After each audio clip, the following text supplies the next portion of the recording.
نور على مر الزمان تألقا وأضاء للدنيا طريقا مشرقا، وهدى من الرحمن يهدينا به للصالحات وللمكارم والتقى. نور على مر الزمان تألقا وأضاء للدنيا طريقا مشرقا.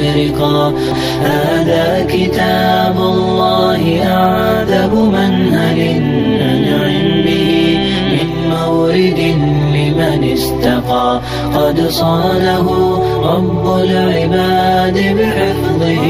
وحماه حتى لا يضيع ويخلقا. طوبى لمن حفظ الكتاب بصدره فبدا وضيئا كالنجوم تألقا، وتمثل القرآن في أخلاقه وفعاله فيه الفؤاد تعلقا، وتلاه في جنح الدجى متدبرا والدمع من بين الجفون ترقرقا. هذه صفات الحافظين كتابه حقا فكن بصفاتهم متخلقا. يا حافظ القرآن رتل آيه فالكل أنصت للتلاوة مطرقا. يا حافظ القرآن لست بحافظ حتى تكون لما حفظت مطبقا. ماذا يفيدك أن تسمى حافظا وكتاب ربك في الفؤاد تمزقا؟ أعوذ بالله من الشيطان الرجيم. إن الذين كفروا سواء عليهم أأنذرتهم أم لم تنذرهم لا يؤمنون. ختم الله على قلوبهم وعلى سمعهم وعلى أبصارهم غشاوة ولهم عذاب عظيم. ومن الناس من يقول آمنا بالله وباليوم الآخر وما هم بمؤمنين. يخادعون الله والذين آمنوا وما يخدعون إلا أنفسهم وما يشعرون. في قلوبهم مرض فزادهم الله مرضا ولهم عذاب أليم بما كانوا يكذبون. وإذا قيل لهم لا تفسدوا في الأرض قالوا إنما نحن مصلحون ألا إنهم هم المفسدون ولكن لا يشعرون. أعوذ بالله من الشيطان الرجيم. وإذ قال ربك للملائكة إني جاعل في الأرض خليفة قالوا أتجعل فيها من يفسد فيها ويسفك الدماء ونحن نسبح بحمدك ونقدس لك قال إني أعلم ما لا تعلمون. وعلم آدم الأسماء كلها ثم عرضهم على الملائكة فقال أنبئوني بأسماء هؤلاء إن كنتم صادقين. قالوا سبحانك لا علم لنا إلا ما علمتنا إنك أنت العليم الحكيم. قال يا آدم أنبئهم بأسمائهم فلما أنبأهم بأسمائهم قال ألم أقل لكم إني أعلم غيب السماوات والأرض وأعلم ما تبدون وما كنتم تكتمون. أعوذ بالله من الشيطان الرجيم. قل إن كانت لكم الدار الآخرة عند الله خالصة من دون الناس فتمنوا الموت إن كنتم صادقين ولن يتمنوا أبدا بما قدمت أيديهم والله عليم بالظالمين. ولتجدنهم أحرص الناس على حياة ومن الذين أشركوا يود أحدهم لو يعمر 1000 سنة وما هو بمزحزحه من العذاب أن يعمر والله بصير بما يعملون. قل من كان عدوا لجبريل فإنه نزله على قلبك بإذن الله مصدقا لما بين يديه وهدى وبشرى للمؤمنين. الله رب العالمين. اللهم لك الحمد وإليك المشتكى وأنت المستعان ولا حول ولا قوة إلا بالله العلي العظيم. اللهم صل وسلم وبارك على سيدنا محمد في الأولين وصل وسلم وبارك على سيدنا محمد في الآخرين وصل وسلم وبارك على سيدنا محمد في الملأ الأعلى إلى يوم الدين. أما بعد، فقد قال الله تعالى في كتابه العزيز الذي لا يأتيه الباطل من بين يديه ولا من خلفه تنزيل من حكيم حميد. هل أتى على الإنسان حين من الدهر لم يكن شيئا مذكورا. صدق الله العظيم. الإخوة الكرام، waxaan marka koowaad u mahad celinaynaa ilaahayna subxaanahu wa tacaala nagu soo kulmiyey. ilaahii khaaliqeenna ahaa, raasiqeenna ahaa, muncimkeenna ahaa, cir iyo dhul iyo waxa ka dhaxeeya abuuray, arxamur raaximiin ahaa, kalaamkii muqadaska ahaa, munazalka ahaa oo uu noo soo dejiyey oo wax binu aadam la siiyo waxa ugu weyn ah, meesha lagu baranayo, looga sheekaynayo, lagu weyneynayo, loogu xafladanaynayo. ilaahi subxaanahu wa tacaala na soo xaadiriyey oo na soo jeclaysiiyey. wax weyn ayuu saakana siiyey. ilaahay aan arintaas uga mahad celeynina mahad ka gaarto. alxamdulilaahi rabbil caalamiin. waxa weeye haddii ilaahay nicmo ku siiyo oo inaad nicmaysan tahay aad fahmi weydo, dhibkeeday leedahay. in ilaahay nicmada kaa ceshadana waa u badanta. marka nicmadaas inaan fahamno ilaahay noo qadaro jalla sha'nu. midda kale waxaan ilaahay ka codsanaynaa subxaanahu wa tacaala dadkan maanta meeshaan isugu yimid oo faraha badan oo dad badan oo saqiireen oo dambaabin ay u badankoodu u yahay, iyo dad badan oo maxabada diinta ilaahay ay keentay isugu jira. waxa ay isugu yimaadeen qasadkooduna uu yahay kitaabka ilaahay meesha lagu baranayo, lagu xafladeynayo, inay weyneeyaan oo tacdiimiyaan meelaha ilaahay raxmadiisa dadka ku soo milacsaday kamid tahay. raxmadiisa ilaahay nagu soo milacsado saakay.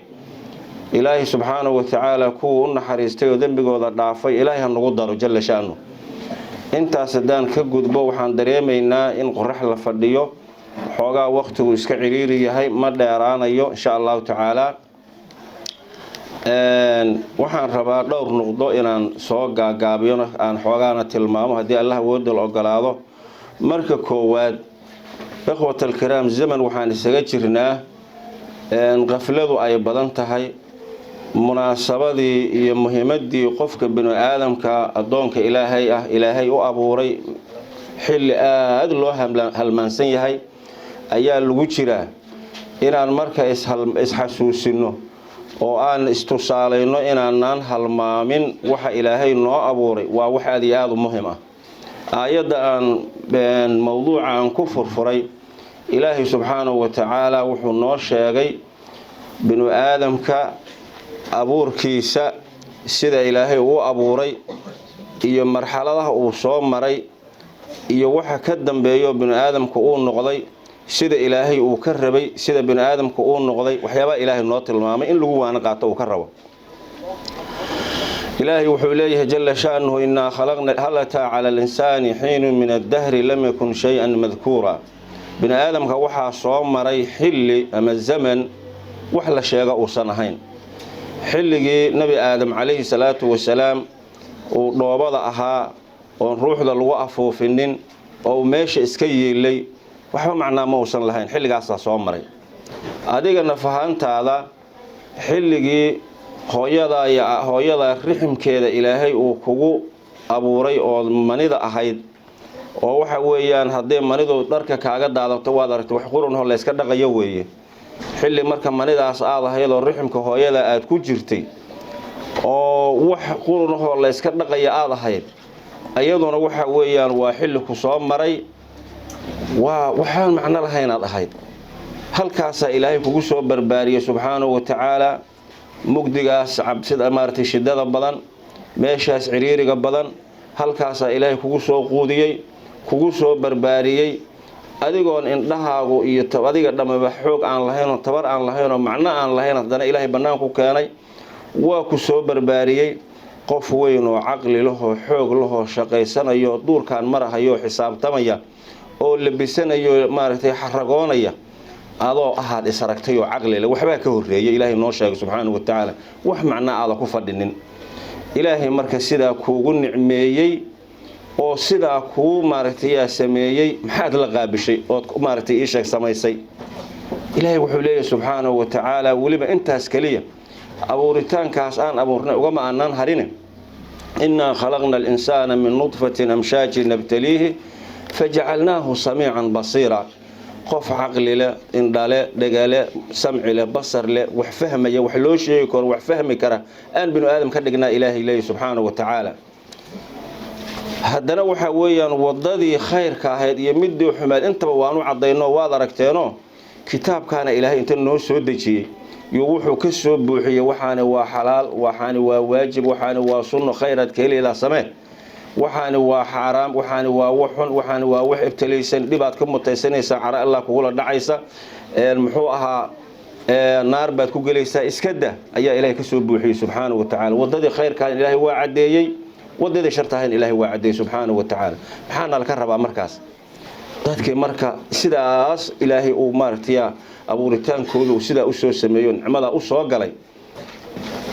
ilaahay wuxuu noo sheegay imma shaakiran wa imma kafuura mid mu'mina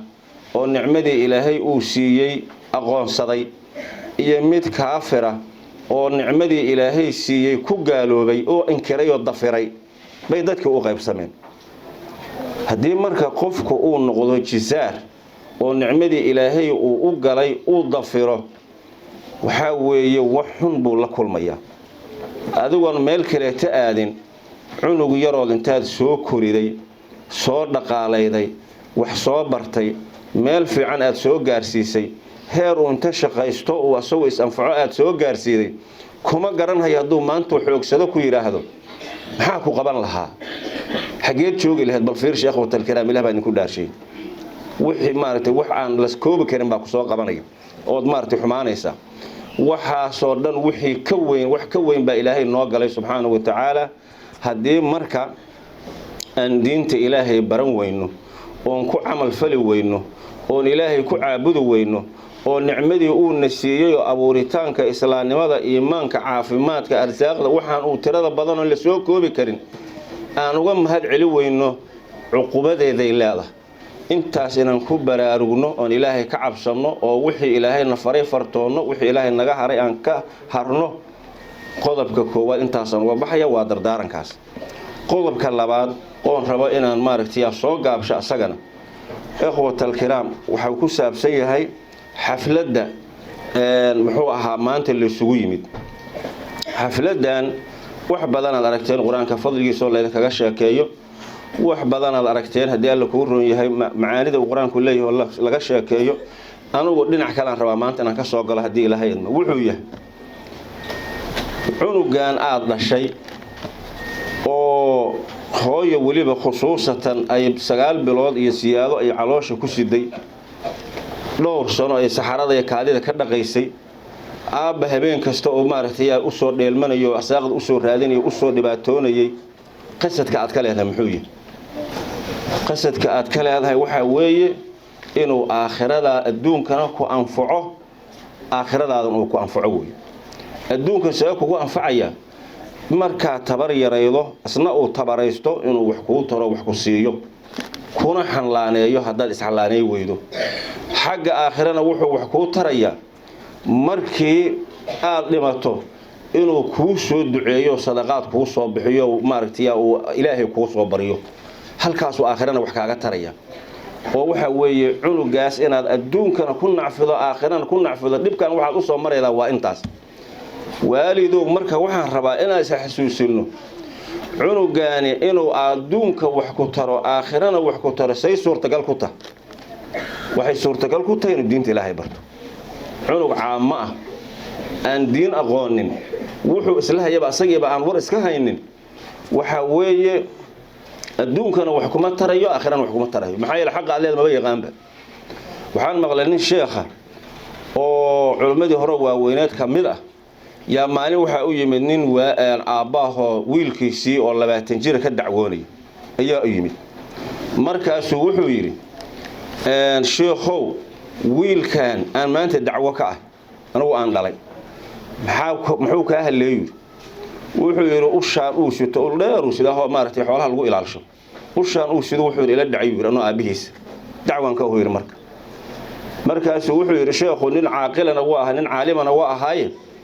wuxuu yiri wiilkan waa idilay aad leedahay sababtu kugu dilay ii sheeg wuxuu yiri loo aan raacsaday markaan loodii raaciyay wuxuu maartay meel shay daaq lahayd lama aadine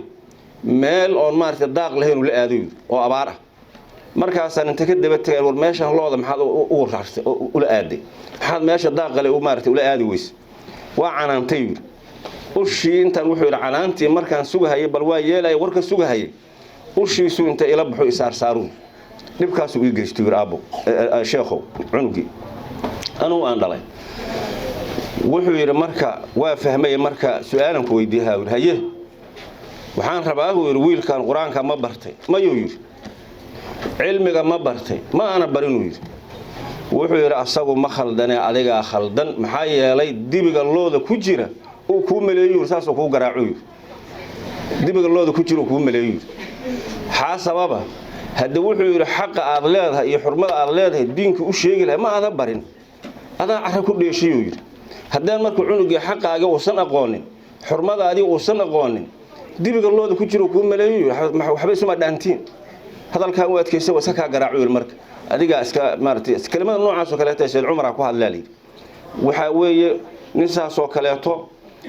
muxuu ahaa wiilkiisa ka dacwoonaya Sheekh Umar u yimid markaasuu caasib ugu noqday markaasuu wuxuu yiri wiilkii warsan maagay marka Sheekh Umar markaasuu wuxuu yiri Sheekh Umar oo intaada ay warsan aabahay warso oo hooyada aniga uu iga dhalay xaalkeeda weydiiyo markaasuu hooyadiis ninkan ka waray islaan adoonaha masaakiin aheedo yiri caama koo hadana waxaad weydiidaa quraanka 104 suuradood ilaahay soo dejiyay hal faatahan Allah ka dhiga hal suurad ma bartay dhaho yiri weydii war wax ma ka bartay hal xabba ma ana barin weyd Sheekh Umar intuu wiilka warsan yiri adaa khaladka gashay oo iska baxo yiri hooyo ahlu diin cunuga tarbiyada amarkood inaad raadida laga rabay koo cunuga inaad diinta bartay soo xaqaad u aqoonsadan waa laga rabay Sheekh Umarna saas uu ku hadla asaguna marka waxaan rabaa inaan idin xasuusiyo waalidku adduunyada intuu joogo 4 xaq uu kugu leeyahay aakhiraha duu aadoo ka hormarana 6 xaq uu kugu leeyahay 10kaas xaq waalidku leeyahay waa soo gaabinaya 4 xaq waalidku kugu leeyahay waxa weeye intuu nool yahay haduunan wixili karin shaqaysana kar inaad beesho bil iyo baat maarta dharkiisa siiso waa kugu leeyahay koo inaad u maxaan ku yiraahdaa xurmaydood ixtiraamto oo hooyo iyo aab iyo maca hooyo macaan aab macaan aad tirahdana waa kugu leeyahay ilaahay quraanka kariimka ilaahay wuxuu leeyahay waqul lahumma qawlan kariiman macnaheedu waa maxay hadal wanaagsan aabay hooyo ku dhaha hadalka wanaagsan waa maxay hooyo macaanto aab macaana waa hadalkaas macaankood waa ixtiraamkii laba soo maahan ka saddexaad waxa weeye al-imtithaalu bi amrihima waxay hooyo iyo aab ku dirsadaan maanta maanta waxaas ii soo qaba waxaas ii samay inaad ka yeesho marxabay gudoon tiraado waxba aad ka diidin ilaa quraanka kariimka wuxuu leeyahay waalidkeena u baari noqda hooyo warkaada kuma jiro banooniya ii daran aabborkaaga kuma jiro ciyaala banaanka ugu sugay in dhahayo waalidkiisa muu baari noqday maya uma baari noqonin inaad marka u baari noqoto warkooda fartoonto waxaan macsiyo ahayn la rabaa waa saddex ka afraad waxa weeye waalidkaaga inaad dhibin ilaahay wuxuu leeyahay walaa taqul lahuma uffin waalidkaaga uf hadhihin xoogaa waad soo shiiraydaa ilaahay diida waalidkaad inaad tiraahdo wax ka weyn maxaa u malaynaysan lama ogola afartaas xaqa waalidku uu leeyahay haduu nool yahay hadday dhintaan nin baa nabiga u yimid calayhi salaatu wasalaam saxaabada rasuulka mida markaasuu wuxuu weydiiyey nabiga calayhi salaatu wasalaam hal baqiya min birri waalidayya abarruhumaa bihi min bacdi mowtihima rasuulkii ilaahayow haddii waalidkaygu ay dhintaan ka bacdi waxaan ugu baari noqdo ma hareenuu yidhi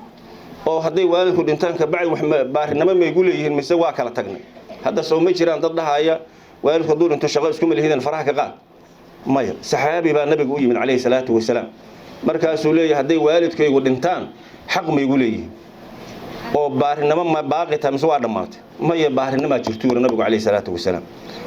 u fiirso lix waxyaabood nabigu shan waxyaabood nabigu xadiis ku sheegay marka ka koowaad as-salaatu calayhima ay ducaa lahuma labadaada waalid markay dhintaan ka bacdi inaad u duceyso waa lagu leeyahay koow ilaahay soo quraanka ma oranay wa rabbi irhamhuma kama rabbayani saghira markaan ilaahayow yaraysay igu naxariisan jireen oo kaleeto ugu naxariiso soo ilaahay quraanka dhihi maayo sidoo kaleeto laga raba quraanka faray ka labaad waxa weeye al-istighfaaru lahuma labadaada waalid inaad dambi dhaaf ilaahay u weydiiso ilaahay u dambi dhaaf ilaahay dambigoodi ka dhaaf ilaahay ka saamax ilaahay u naxariis inaad tiraahdo waxa xadiiska nabigu sheegay calayhi salaatu wasalaam nin baa dhintay dambigiisa marka lagu qaado meel hoose la geeyay maalin dambeeto wuxuu arkay isagoo la dalacayo meel kore la geeyay markaasuu warsado yiri ilaahayow darajadan ma ana joogin maxaan ku helay cunug aad dhashood adduunyada waa soo tagtay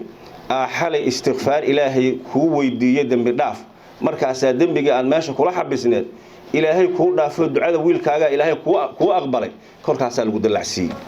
saas xadiiska nabigu leeyahay calayhi salaatu wasalaam ma arkaysa cunugan istighfaartiiba barin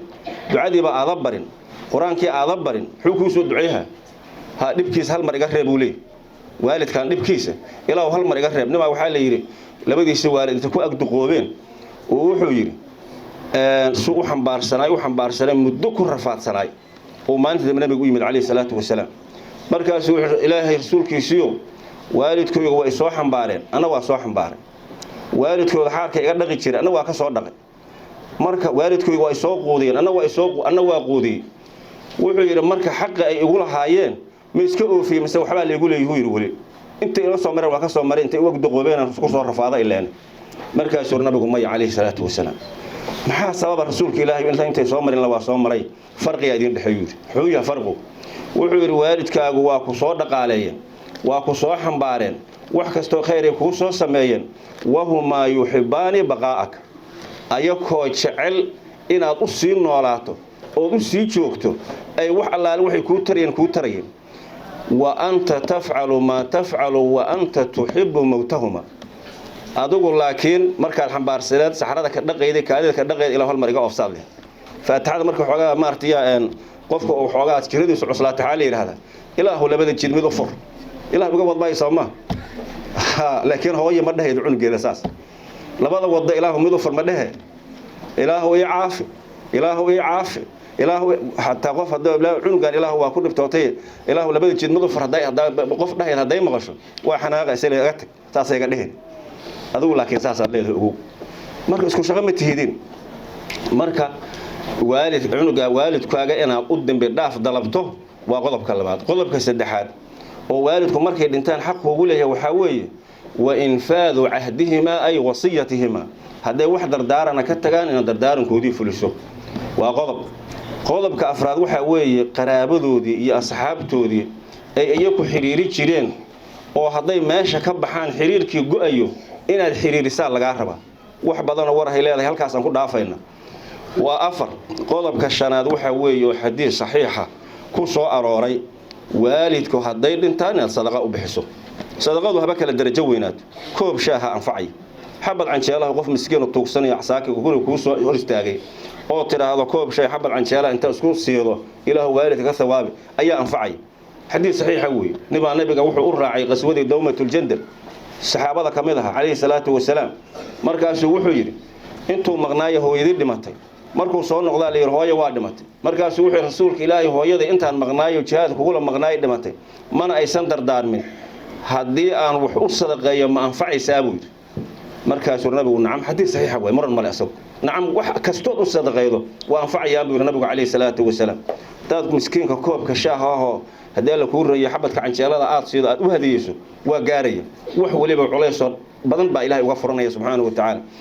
waa darajada ugu hooseeda darajada ugu fiicanna sadaqa maaragtay waqafa oon maaragtay ka go'aynin inaad masaajid ugu darto meesha ugu fiican weeye adugu meeshii ilaahay laakiin haddaanan masaajid waxaan ku dara haysanin shib baan iska dhahaya hadhihine miskiinka tuugsanayo dawarsanaya xabad canjeelaha kun maaragtay koob shaaha 1,000 shil ama 2,000 haddaad siido iyaka wax badan bay u galayaan ha hilmaamin muhimadanaada hilmaamin weeye waxaad bixi kartana bixi sadaqadaasna qodobka shanaad weeye qodobka lixaad wuxuu noqonayaa qur-aankan kariimka ilaahay noo soo dejiyey inaad haddii alla kuu ronya u akhriso ama dad ha loo maaragtay ujras ku siiyo u akhriya dheh ama haddii adigu u akhri inaad haddii alla kuu ron yahay quraankaas inta la akhriyo thawaabkiisu loo hadiyeeyo waxa maartay waalidka gaariyo kamid yahay oo culimadu ay noo sheegeen ilaahay raadiisa ka raadi noqdeen intaasoo xuquuqaha waalidku yeelanaya waxa marka su'aal ah cunugii aan lagu tarbiyeyn oon sidaan wax u sameey la dhihin oon quraankii la soo barin oon cilmigii la soo barin ma u maleeyhe inuu hadii alla ku roon yahay waxaas wax waraba kama haya Soomaa inuu waxa isku dhibahaya ma u maleynaysa maya waa ka soconay marka waxa la rabaa dhibka aad soo martay inaad dad iskhasaarin waalidow oo ilmahaaga aad wax barashada kula dadaasho quraanka kariimka xifdintiisa barashadiisa iyo cilmiga barashadiisa labadaba inaad kula dadaasho qodobkaasna halkaasna uga baxaya qodobka saddexaad waa naseexo aan raba waalidka iyo madrasada labadaba inaan u soo jeediyo waxa weeye ilmahan quruxda badan oo khayrka badan oo quraanka ilaahay la barayo ikhwaanayaalow banaankaana waxa u taagan shaydaan bilaaya banaanka u taagan waxay sameynayaan gaaladu banooni ilmaha u sameeyeen filinay u sameeyeen bilaayo kale wadada lagu ciyaarayo u sameeyeen mobile waxayba soo hadda keeneen jeebka la iska gashanayo cunuga uu wax kale ku mashquuleen waxa soo dhan ilmuhu hadda aqli oo isku maamulo ma haysto asagu waxa la rabaa madrasada iyo waalidku inta iskaashadaan usbuuca 7 beri 5 beri oo quraanka dhiganayana cunuga inaad inta guriga ka soo wado madrasada aad ku hubsato labada maalmood oo kale to fasaxa jumcada iyo khamiistana quraanka badana lama dhiga inta madrasada lagu soo celiyo in kutubada cilmiga loo akhriyo oo xalaasha iyo xaraamta cunuga la kala baro oo waxa weeye cunugana faa'iiday u tahay wixii baasoo maartay uu ku mashquul yahay quraanka uga lumi lahaa waa uga mashquulaya taas waa uga fakanaya midda kaleeto waqtiga ka lumi lahaa jumcadaas khamiistaas ku tawafara badan iyo baranaya intuu maartay hawshan uu quraanka ku dhac jiro ayuu baran lahaa maxaan ku iraahdaa dhibaatadii iyo balaayadii iyo waxay uu ku dhax jiri lahaana waa uga faa'iideysanaya waa uga baxaya marka waalidka iyo madrasadu inta iskaashadaan waxa la rabaa inay hadii alla ku roon yahay maalinta jumcada iyo khamiista wax barasho ilmaha loo furo hadii alla ku roon kutubta loo akhriyo waa yar yihiin hadda maskaxdooda furan wax ka maqan lama arko waxa way xarafki maanta loo sheego si fiican bay u qabanayaan xaashi way maskaxdooda waa qabanayaan marka waxa la rabaa inta maskaxdaas laga faa'iideysto waalidka iyo macallimiinta iskuulkana iskaalmaystaan in cilmiga loo akhriyo waxa muhiimaduna waxay tahay quraankan kariimka ah faa'iidada iyo khayrka uu xambaarsan yahay waxa ka faa'iideysta qofkii macnihiisa yaqaan waxaad aragteen oo hadda markii dadkeena waaweyn waxaad ogtihiin waagii isbaarada maaragtay iyo dagaalku ka jiray wadankan niman xaafidul quraanyo inta isbaaro dhigtaan markay dad waayaan ay isbaareystaan ay inta dad idin imaanaya ay dadka sugayaan ay waxa weeyaan subax iska gali jireen fiir subaxu daldala quraanka ka akhrinay isbaaraan u taala xagee wax ka khaldan yihiin quraanku uusan macnihiisa aqoon waa un xafidan yahay kaliya wax kala ma hayo marka ilmuhu yeena saas ka noqon ee waxa weeye macaanka quraanku uu leeyahay fasirkiisa weeye fasirka bara oo waalidka iyo macallimiintu ha iska kaashadeen madrasada qodobkaasna waxaan rabaa halkaas inaan uga gudbo qodobka kaleeto waalidkaan rabaa inaan u jeediyo waxa weeye hadii cunuga maanta uu meeshaan quraanka ka baranayo cawadana uu guriga inta tago uu filan aad u daarto casharku maanta qaatay kulli dileed wax ilmuhu dhahan maaragtay dileed ma taqaanin waa ka dileedaysa waxa weeye wanaag iyo xumaan qalbi islama galaan quraanku iyo cilmigu waa wanaag waxaan filinka iyo balaayada la fiirsanayana waa xumaan cunugii marka wixii oo dhan baa ka dileedmay eber bay ka noqonayaan ha ka dileedin waalidow ilmahaaga ha ka dileedin haddaad xataa wax kala weydo oo waxa jira waalid ku marmarsiyooda haddii alla kuu run yahay cunugu waa iga baxsanayaa meelahaas uu aadaya haddaanan muxuu ahaayay aanan u shidinin ay oranayaa jira haddaad wax taas dantaadu ay tahay waxaa jira culumo maartay muuqaal la hoos warona dadka wacdinaya waxaa jira musalsalaad diiniya oo ilmuhu iska rabaanba kuwaas uga dhig laakiin wax shaydaan oo banooni iyo maartay naaga qaaqaawan iyo balaayo gurigaaga yaan fidna gelina ha keenin diin qaadi maayo cunugaasi taasna waalidka rabaa inaan u jeedsho qodobka saddexaad oo qodobka ugu dambeeyo shanaad oo ku soo khatimaya waxa weeye qofka hadii ilaahay nicmo siiyo oo uusan nicmadaas arkin oo uunan ka shukrinin waxa weeye nicmadaas inay suushay u badan tahay waxaan ula jeedaa intaanu ardayah meel isugu timid khayr oo maartay quraanka ilaahay ku baranayaan oo diinta ilaahay ku baranayaan khayr ma yaala mise ma yaalo خير ما يعلم سما يعلم سو ما يعلم ونعمه إلهي إن لوجا مهل عليو وإلهي لبريو وإلهي نوح حسيل اللي هذا اللي ذكره ها ومارتيا أنت مارتي وقت الجونية قصة ميدان علماء ويرتان دكسي يا مدرسة الدين آخرستان وصدقاء بحسان وإلهي ونوسياد إلهي ونوسياد إلهي ونوس واحد إلهي كبر السامع ذكره محايا لي أديكوا حوك وحنكم كين كرت xeeladkuma keeni kartid cunugaagu haduu inta saaki dugsiga soo aado subax soo bartay quraanka ku soo doonto hadana uu soo noqdo galabta uu ku soo hayaado asagoo dugsiga ka yimid alxamdulillah midaan dugsiga aadayno laguba karinba carad dad maarta u dhooban war nicmo ma haysataa mise ma haysatid nicmo weyn aad haysataa waxaad ku xigsan kartaa inaad ilaahay barido oo wax badan ilaahay ka bariso oo isu kaalmaysataan oo ducaysataan in ilaahay maartideen xasiliyo ilaahayna subhanahu wa ta'ala idin xasiliyo intaasaan rabaa inaan uga baxo wassalaamu alaykum wa rahmatullahi wa barakatuh